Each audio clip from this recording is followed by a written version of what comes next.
In under 2 minutes, does Reform UK Deputy Leader Richard Tice prove to us all right here in this clip that he's lying when he's confronted with the false and nasty rumour that Rupert Law has dementia? Well, let me explain more using amateur linguistic analysis.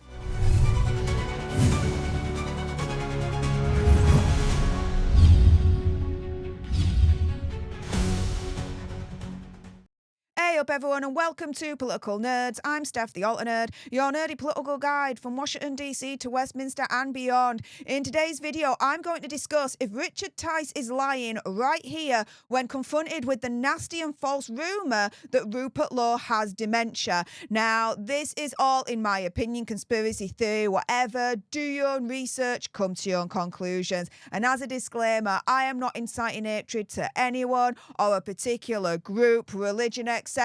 So let's jump into it with this clip right here. We have Richard Tice on GB News on the Camilla Tomini show. If I've mispronounced her name, I do apologise.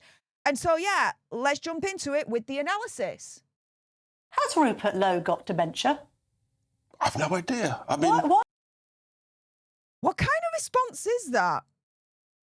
It's a very, very interesting response that actually sends shivers down my spine. Why? Well, first thing he says that comes out of his gob is, "I've no idea." Now, this is known as an epistemic disclaimer. It's a linguistic expression or strategy used by the speaker to signal their uncertainty or lack of knowledge about a statement or a question that they've been asked. Now, in a political conversation such as this one, an epistemic disclaimer is used as a linguistic strategy to also manage the power dynamics and influence perceptions of expertise. And so by expressing uncertainty through the use of an epistemic disclaimer, a speaker can avoid appearing overly assertive or dogmatic, thereby softening their message to make it more palatable to the audience. In addition, by expressing uncertainty, the speaker can deflect responsibility for the truth or accuracy of a statement, potentially protecting themselves from criticism or backlash.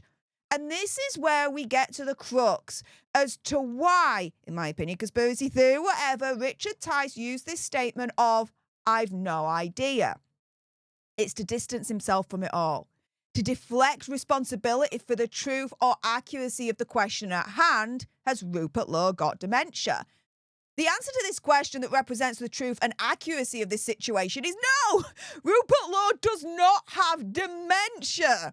However, by saying he has no idea, Richard Tice is deflecting responsibility in providing the truth and accuracy to this question and trying to distance himself from it. And so a question comes up for me that's actually quite sinister. Why would he not just outright say no? Rupert Law does not have dementia. Why is he trying to deflect responsibility in providing the truth and accuracy to this question? And therefore, why is he trying to distance himself from it? Now, later on in this clip that I'm going to play for you with further analysis, you will see that he's quick to say no when faced with the accusation that Reform UK are spreading this rumour. Now, in the meantime, the first sentence that he says here, he also says straight after that, "I mean." Now, that is known as an editing expression. And an editing expression in speech is the process of making amendments to what you say, whether that be to the content, structure, or even delivery of what you say. It's done to increase a level of understanding to what you say and also its impact. Now, the term "I mean" is an informal idiom, and it's used to clarify, correct, or emphasize a statement. It can also be used to express disbelief or disapproval. And so in this sentence, as Richard Tice only says it the once, it leads me to believe that he used the informal idiom of "I mean" to express disbelief or disapproval of being asked this question in the first place. This is because later on he accuses Camilla of being obsessed with this topic and that it's not something that people in the real world really care about.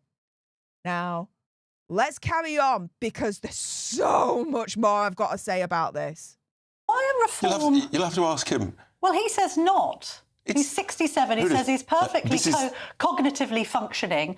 Why on earth are reformed sources putting it about to the media that Rupert Lowe has got dementia? Well, he says you are. Now, this is a very, very quick denial from Richard Tice. Like I said earlier on, he used that epistemic disclaimer when he said he didn't know if Rupert Lowe has dementia or not, when he should have said that he doesn't have dementia. But here, in this particular segment of this clip, he's very quick to say no when faced with the accusation that Reform UK are spreading this rumour. Why is that? Well, while a quick denial can sometimes be a sign of deception, it's not a definitive indicator of lying. And so beyond a quick denial, there are other potential signs of deception. So you've got vague or inconsistent statements, such as saying that he has no idea as to whether Rupert Lowe has dementia. That to me is vague. Another potential sign of deception, changes in tone of voice. Now, a liar may speak faster or at a higher pitch or have an unusual tone of voice. Now, here, his tone changes and his pace changes to be more forceful as he speaks quicker to say, "we're not," when denying the allegation that Reform UK are spreading this rumour. The other potential sign of deception is defensiveness and being evasive. And so a person who's lying may become very defensive or become extremely argumentative. They may also be evasive when confronted with something that they really do not want out there. Now, in this particular segment of this clip right here, Richard Tice is being extremely defensive by interrupting Camilla to deny her accusation that Reform UK is spreading this rumour. What happened to him interrupting Camilla to turn around and say, "No, of course, Rupert Lowe doesn't have dementia"? Didn't happen, did it? Let's continue. Camilla, this is a story of a month ago. No, it's still a story. No, it's still in the papers. He continues right here to be extremely defensive by trying to state that this is a story from a month ago. And so it's old news that we shouldn't care about now. It's not old news. We still care about it as to who started this rumour and who's spreading it about. And, more importantly, who is not denying the rumour.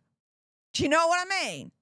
Now, in this next segment that I'm going to play for you right here, this is where, as far as I'm concerned, you're going to see Richard Tice being evasive. Let me tell you, with respect, Richard, I think I will decide as a journalist here whether that's a story or not. Out in the real world, with respect, I will tell you what people are talking about, and they're not talking about this. What they're talking about is who actually is going to save Britain, who's got the right policies to drive this country forward, who's going to reduce the bills and all that. That's what people are talking about. I'm loving this political pivot, and we will get on to how great reform is in just a moment. However, Rupert Lowe...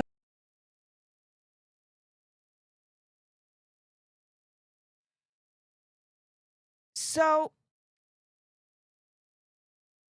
he turns round and he first says, "Let me tell you." Now, this is an introductory phrase, and it's often used to signal that you're about to share a piece of information or story that is more important. It's a way to grab the listener's attention and try to make them more receptive to the information that's about to follow. And so here, Richard Tice is being evasive because he's trying to manipulate the conversation using this introductory phrase to pivot the conversation to an area he's more comfortable in. An area where they are not talking about Rupert Lowe and this awful, nasty, false rumour that he's got dementia. There is still a story because he's suggested through his own KC that your investigation wasn't really worth the paper it was written on. Oh, surprise, surprise. He didn't like ours because it found credible evidence that he and his staff... So When saying surprise, surprise, it means either two things, really. Either you're genuinely surprised, or you're saying it sarcastically. Which version of surprise, surprise do you think Richard Tice was using here? Of course, as far as I'm concerned, he's saying this sarcastically. Now, sarcasm can actually help control your emotions when you're really angry or frustrated. And so here, as far as I'm concerned, Richard Tice is unhappy that his attempt at being evasive by changing the subject didn't work. And using sarcasm in saying surprise to mask his frustration and anger, that Camilla is not playing ball with him. She's not letting him get away with this by trying to deflect and be evasive when I can get my teeth back in. She's like, no, we're going to come back to the issue at hand. And this nasty rumour, this false rumour that Rupert Lowe's got dementia. What the deuce, Richard Tice? What the deuce? With Gemma Whale Casey of Irwin Mitchell? I mean, she says... I've no idea who she is. We had an independent report. Again, here is another use of an epistemic disclaimer by saying, I have no idea, then following through with who she is. Now, denying knowing of someone's existence can manifest as linguistic discrimination, denialism, or even a form of oppression where someone is intentionally disregarded or devalued. Now, in the grand scheme of things, it doesn't really matter whether Richard Tice knows who Gemma Whale Casey is or not. Here, Richard Tice is confronted with a KC who disagrees with Reform UK's independent report on Rupert Lowe. And he does this by turning around and saying he has no idea who she is. He's trying to intentionally disregard and devalue her in order to elevate and increase the value in their independent report. In other words, it doesn't matter what she thinks because I don't know her. Therefore, her opinions has no value.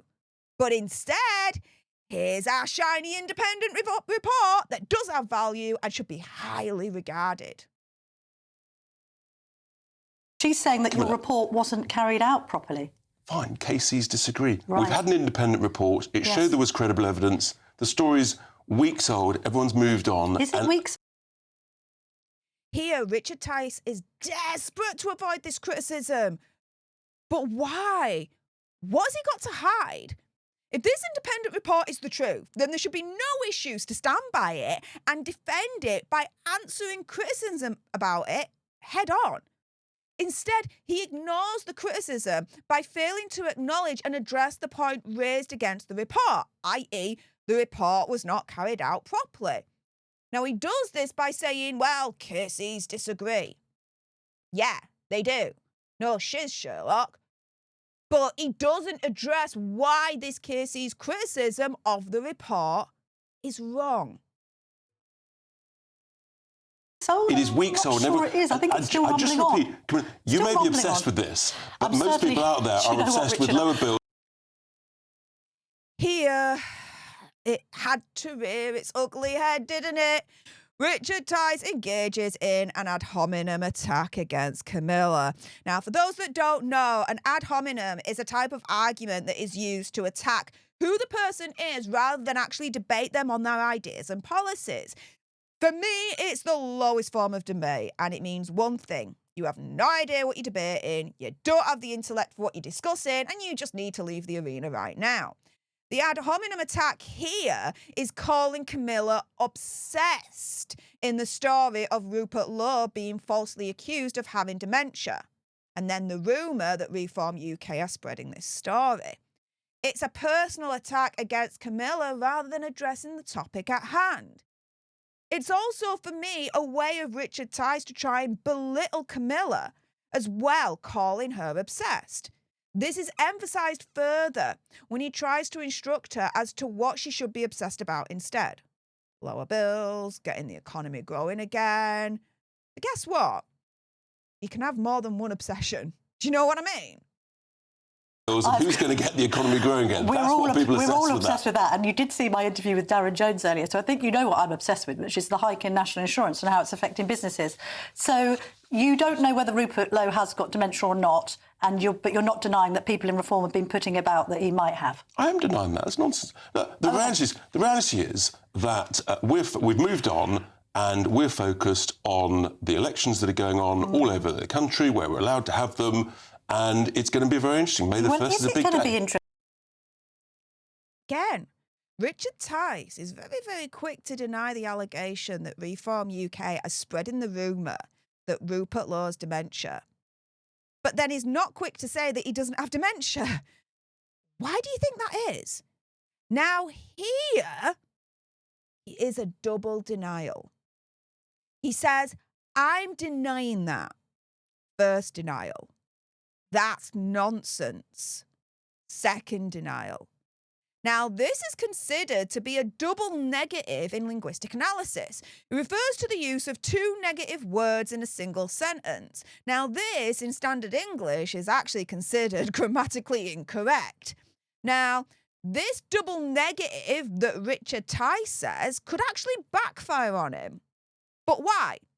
Because double negatives can actually cancel each other out, resulting in a positive meaning. And so if two negative words are used in a statement, then the opposite meaning could actually be conveyed. So in this situation, saying within the same sentences, the two negatives of I'm denying that, and that's nonsense, straight in succession of each other, could lead grammatically to Richard Tice meaning the opposite instead.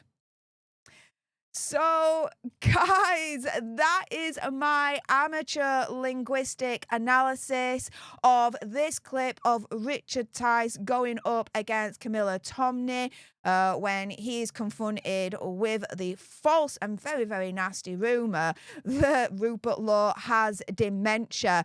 Is this proof in under 2 minutes clip that Richard Tice is a liar when confronted with this false and nasty rumour? What do you guys think? Well, on your way out, do make sure you subscribe to join our Alter Nerd tribe here at Political Nerds if you want more videos like this. Like, share, comment down below your opinion, conspiracy theory, whatever. What did you think to this particular clip? Did you catch something that I missed? Let me know in the comments down below. Thank you so, so much for tuning into this video. I appreciate all your faces. And until the next time, you guys, laters.